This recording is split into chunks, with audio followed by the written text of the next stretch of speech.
की जो धरोहर है वो है उसका साहित्य।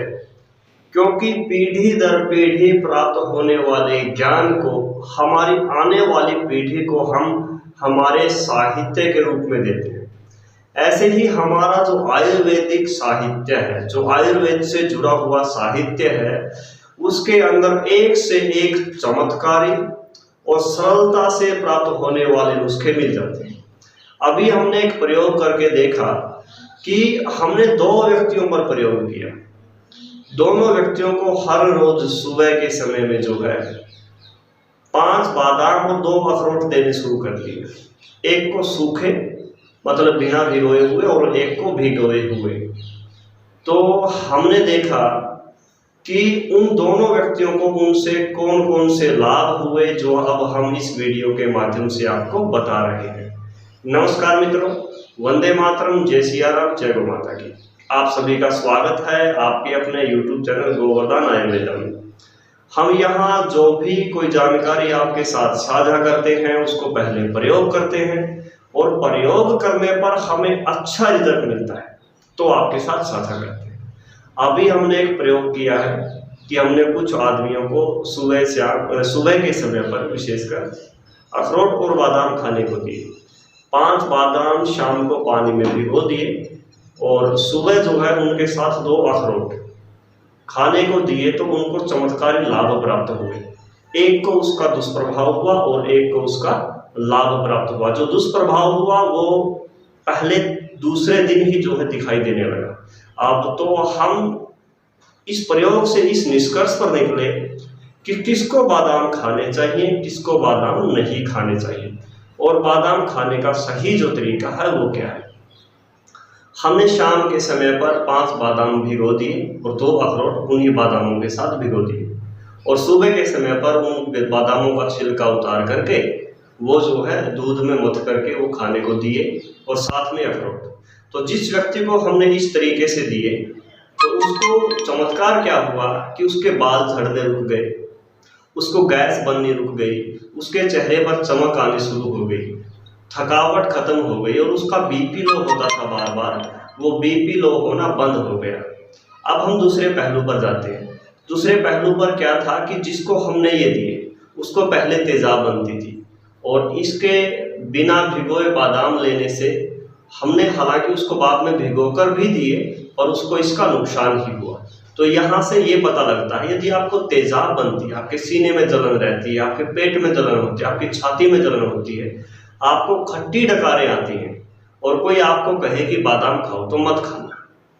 आपने अभी सुना होगा कि आज तक सुना होगा कि बादाम स्वास्थ्य के लिए, सेहत के लिए बड़ी अच्छी चीज़ है। लेकिन यदि आपको गैस बनती है तो खाइए। यदि आपको तेजाब बनती है, आपके सीने में जलन होती है, खट्टे डकारे होती है, हाथ पैरों में जलन होती है, बहुत ज़्यादा पसीना आता है तो बादाम मत खाना। बादाम खाओगे तो फिर आपको उसका नुकसान भी झेलना पड़ेगा।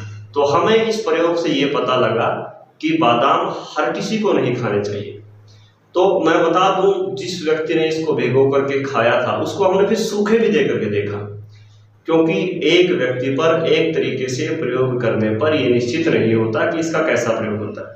फिर हमने उसको सूखे बादाम मतलब बिना भिगोए दिए तो उसको क्या हुआ, थोड़ी सी गर्मी बढ़ी, थोड़ी सी, पर उसके बाल फिर भी झड़ने से रुके रहे और जो चमक है चेहरे पर वो आई और जो चिकनाहट जो शरीर की चली गई थी वो भी वापसी आई।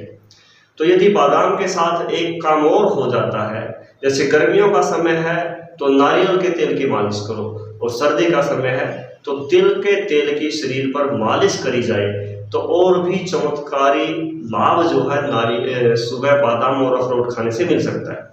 माइग्रेन की जिनको समस्या है वो लोग जो है सुबह शाम 2-2 अखरोट खाए तो उनको बड़ा जबरदस्त इसका लाभ प्राप्त होगा।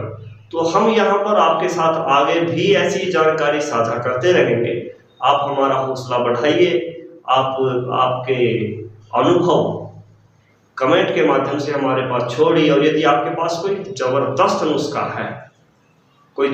नुस्खा है जिसको आपने प्रयोग किया है, आपको लाभ प्राप्त हुआ है, तो वो कमेंट के माध्यम से छोड़िए।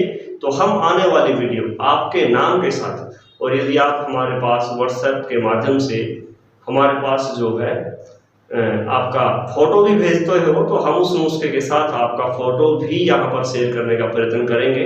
हमारा कुछ नहीं है, हमारा या आपका कुछ भी नहीं है जो हम साथ लेकर के जा सकते हैं। जो आपने सीखा है उसको इस पीढ़ी के लिए, आने वाली पीढ़ी के लिए उनको उपहार स्वरूप देकर जाइए। कुछ नहीं साथ जाने वाला। ज्ञान विद्या एकमात्र ऐसी चीज है, आप उसका जितना प्रचार करेंगे, जितना उसको बांटेंगे, वो बढ़ता ही चला जाएगा। आपकी जमीन, आपकी जायदाद, आपका रुपया पैसा कोई ना कोई छीन सकता है, लेकिन आपके अंदर जो ज्ञान है वो ज्ञान आप खुद बांट करके उसको बढ़ा सकते हो। कुछ आपके पास है, कुछ मेरे पास है, कुछ किसी और के पास है। हम उसको जितना शेयर करेंगे उतना ज्यादा हमारे पास इकट्ठा होता रहेगा। तो ज्ञान साथ बांध कर ले जाने वाली चीज नहीं है। हालांकि ऐसी कोई भी चीज नहीं है जिसको आप साथ लेकर के जा सको। सिर्फ अपने अनुभव और आपके अनुभव से को शेयर करने से जो आपको पुण्य प्राप्त हुआ है, वो पुण्य तो जरूर हमारे वेद पुराणों के अनुसार आपके साथ जाता है। बाकी पाप पुण्य के अलावा आपके साथ कुछ नहीं जाता। कुछ भी बांध कर सीने पर रख कर नहीं लेके जाना है। तो आपके अच्छे अच्छे जो अनुभव हैं वो लोगों के साथ शेयर करिए और उसका लाभ लीजिए। नमस्कार, वंदे मातरम, जय सिया राम, जय गौ माता।